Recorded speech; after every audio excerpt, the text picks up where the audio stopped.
Good afternoon, everyone. It's a President's News on location. You can probably hear I'm next to the very noisy Croydon Road. Not so noisy, actually, because, of course, it's locked down and people are abiding by the rules. I'm carrying out President's News on my allocated bit of exercise. Had to take a walk in the middle of the day. I also wanted to get out in the sunlight. Not there is much, obviously it's winter here, and I chose as a location to come here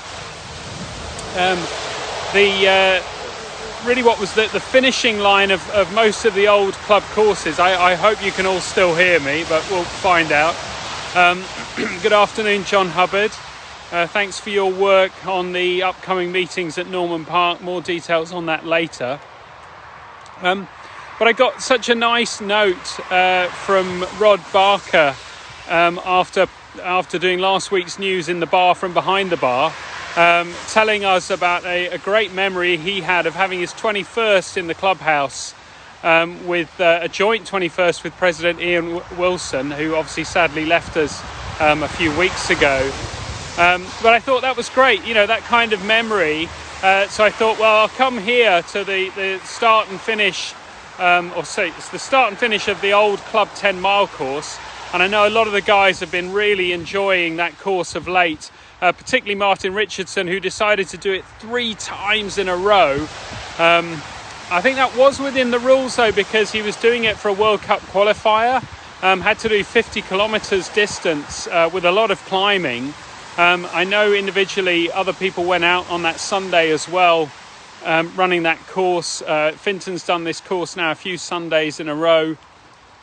Luca Urcolani as well. Ian Furler's done it. I've been enjoying running it. So do have a go at the virtual Club 10 mile, whether you do the new course or the old course. Of course, you can see the cafe behind me.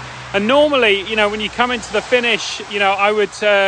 Love seeing people like Chris Haynes, obviously the honourable handicapper. I can't believe that I'm missing him, as well as Stephen Hollingdale, John and Margaret Baldwin as well, often doing the timekeeping and counting everyone in. So I think it's a nice place to come and do a President's News. Things I can tell you about this week. I did film our entry for the National Volunteer Awards. They have posted a link which has gone up on the social media, just advertising when those awards will take place. I think it's the 23rd of January, but look for details of that on the social media.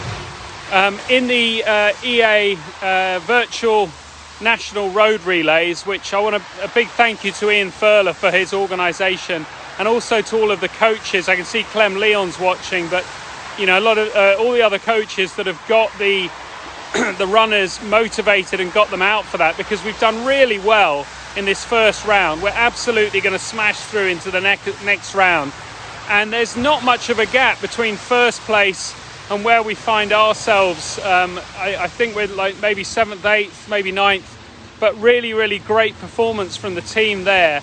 And I can see that we can improve as well. So really looking forward to the next rounds of that competition.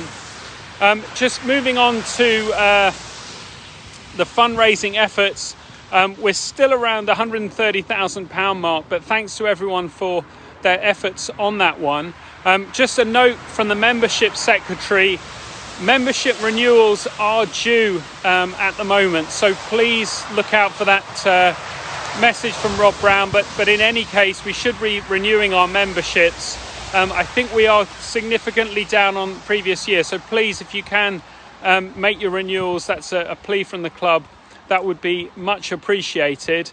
Stan Ridgewell, thank you for all of your work putting all the vaccine information on the Facebook pages for the older members. Just a thought to Drew Grace and Drew's wife, who I know both have got the virus at the moment, and sadly are in different hospitals, such as the crisis in the UK, for those people watching from overseas. We really are facing quite a tidal wave at the moment. I'm glad to see that Tim Ayres is much better. I saw one of his runs on Strava, and he looks to be up to really good speed. So that's a good recovery for him. But thanks a lot, Stan, for your work there. I know Stan is collecting money for the Pru. So if you get in touch with Stan, he just wants to raise a bit of money and show his support, which is a really, really great cause. But of course, our main fundraising efforts are on the new developments. So please keep working on that. And that's your President's News for this 13th of January. I've gone a bit early. I hope I've totally confused Terry Shotton. But have a great rest of the day, everybody, and I'll catch up with you all next week.